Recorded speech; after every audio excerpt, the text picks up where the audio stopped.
श्री शिवाय नमस्तुभ्यम। हर हर महादेव। आप सबको पता है कि होली के ठीक 8 दिन बाद शीतला अष्टमी यानी कि बासोड़ा का पर्व मनाया जाता है। ये शीतला सप्तमी और शीतला अष्टमी 2 दिन मनाया जाता है। इस बार शीतला सप्तमी 21 मार्च शुक्रवार के दिन पड़ रही है और शीतला अष्टमी 22 मार्च शनिवार के दिन पड़ रही है।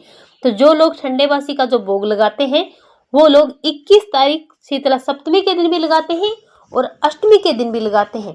तो आप अगर ठंडे दिन के हिसाब से लगाते हैं तो आपको लगाना चाहिए 21 मार्च शुक्रवार के दिन, क्योंकि 22 मार्च अष्टमी के दिन शनिवार पड़ रहा है। अब आपके यहाँ जैसे लगाया जाता है वैसे ही लगाएं, लेकिन इस दिन पूज्य गुरु जी ने बताया कि कुछ अचूक से उपाय आपको जरूर करने चाहिए। अगर आपके घर में बीमारियां बहुत है, आपके बच्चे बीमार रहते हैं, आपके घर का कोई भी सदस्य, आपके पति बीमार रहते हैं, आपके घर में कलह क्लेश है, आपके घर में सभी लोग आपस में चिड़चिड़े स्वभाव से रहते हैं, आपस में प्रेम नहीं है, किसी भी प्रकार की अगर परेशानी है, कितनी भी बड़ी बीमारी आपके घर में है, तो आपको शीतला सप्तमी और शीतला अष्टमी के दिन ये विशेष उपाय जरूर करने चाहिए।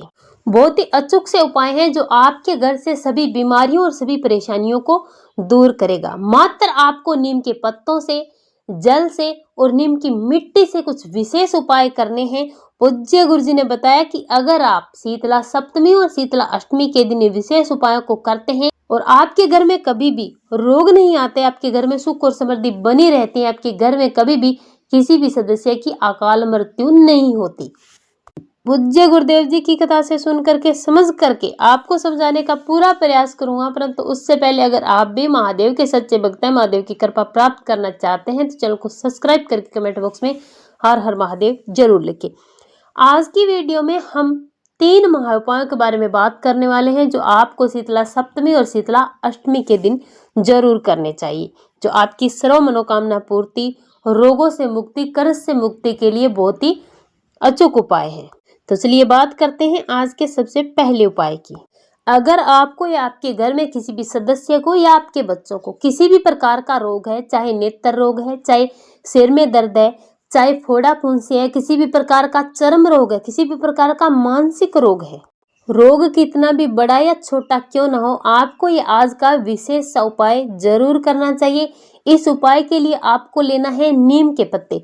नीम की पत्तियां आपको कितनी लेनी है? आपको साबुत नीम की पत्तियां लेनी है विषम संख्या में, जैसे 3, 5, 7, 11, 21। आप चाहे जितनी ले, लेकिन एक बात का ध्यान रखें, शीतला सप्तमी और शीतला अष्टमी के दिन आपको नीम की पत्तियां नहीं तोड़नी है।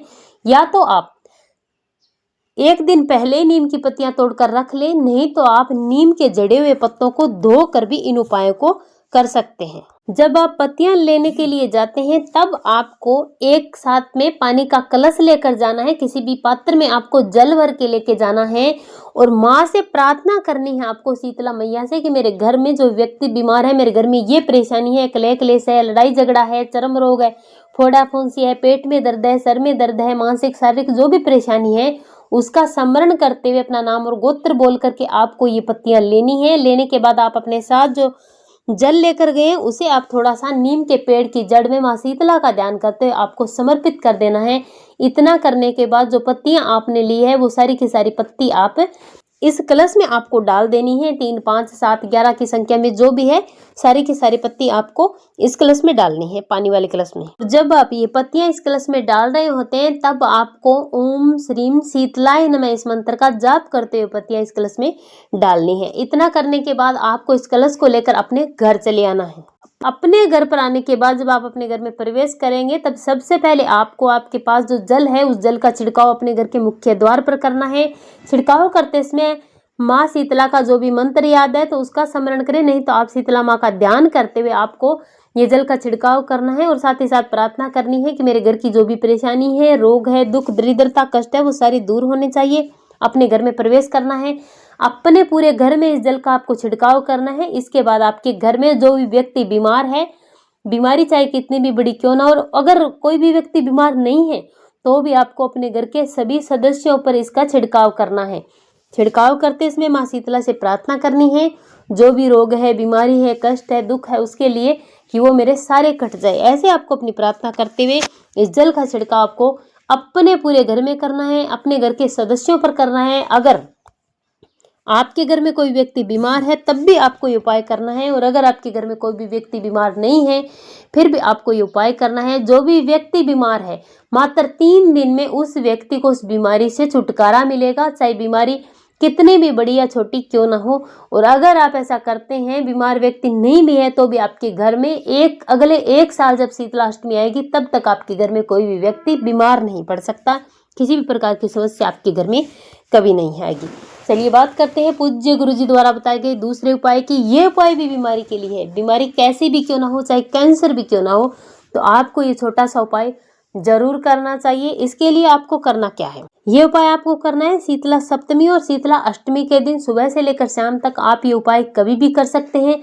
आपको 1 कलश में जल भरना है। अब आपके घर में जो भी व्यक्ति है उस व्यक्ति के पास आपको इस जल को रख देना है। ये कलश उस व्यक्ति के पास आपको रखना है, थोड़ी देर वहां पर पड़ा रहने दें। इसके बाद जो व्यक्ति बीमार है उस पर से आपको 7 बार क्लॉकवाइज घुमा करके उतार करके आपको चले जाना है नीम के पेड़ के पास। जब आप ये उतारने वाले हैं तब आपको माँ शीतला का ध्यान करना है। जो भी व्यक्ति बीमार है उसका नाम और गोत्र बोलना है।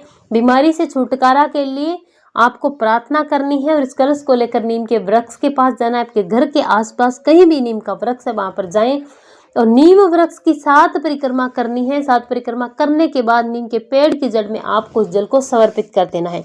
पूरा का पूरा जल माँ शीतला का ध्यान करते हुए, रोगों से मुक्ति के लिए प्रार्थना करते हुए आपको इस जल को इस पेड़ की जड़ में डाल देना है। मात्र और मात्र इतना सा उपाय करना है। पूज्य गुरुजी ने बताया कि इतना करने से ही मात्र 3 दिन में हर बीमारी से आपको छुटकारा मिलेगा। और चलिए बात करते हैं अगले उपाय की, जो आपको करना है नीम के पेड़ की मिट्टी से। किस प्रकार से आप ये उपाय करेंगे जिससे फोड़े, फुंसियां, दाग धब्बे, किसी भी प्रकार की रोग है, चर्म रोग है, चर्म रोग से छुटकारा पाने के लिए आपको नीम की पेड़ की मिट्टी वाला ये उपाय जरूर करना चाहिए। इसके लिए उसी प्रकार से आपको 1 कलश भरना है। जो भी व्यक्ति रोगी है उस व्यक्ति पर से आपको 7 बार उतारना है, थोड़ी देर उसके पास पड़ा रहने देना है। इसके बाद इसे लेकर जाना है उसी नीम वृक्ष के पास। आपके घर के आसपास कहीं भी नीम का पेड़ वहां पर जाना है, माँ शीतला का ध्यान करना है। जो भी रोग है, बीमारी है, कष्ट है, फोड़ी फुंसियां जो भी है, उसके लिए आपको प्रार्थना करते हुए नीम वृक्ष के पास जाना है। नीम वृक्ष की आपको 7 परिक्रमा करनी है।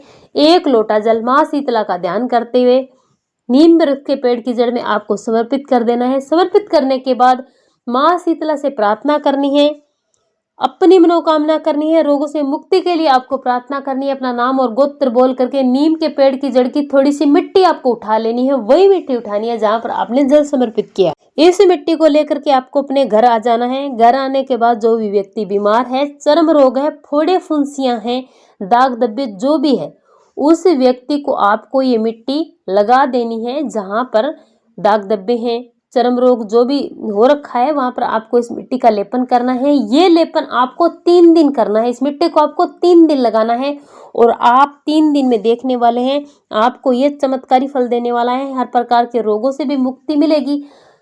चर्म रोग, दाग धब्बे, फोड़े फुंसियां, किसी भी प्रकार का चर्म रोग है, मात्र 3 दिन में साफ हो जाएगा और 1 साल तक आपके घर में कभी कोई बीमारी नहीं आएगी। इसी प्रकार से आप हर शीतला सप्तमी और अष्टमी के दिन ये उपाय को जरूर करें। बहुत ही छोटे छोटे उपाय हैं जो आपके घर से हर प्रकार की बीमारी से आपको मुक्ति दिलाने वाले हैं, जिससे आपके घर का पैसा भी बचेगा, सुख समृद्धि भी होगी, आपके घर के कलह क्लेश भी दूर होंगे। मात्र पानी का छिड़काव करने से आपके घर में सुख समृद्धि के साथ साथ धन भी आता है, रोगों से छुटकारा भी मिलता है और आपके घर में कभी भी किसी भी प्रकार की समस्या नहीं आती, विपदा नहीं आती। श्री शिवाय नमस्तुभ्यं।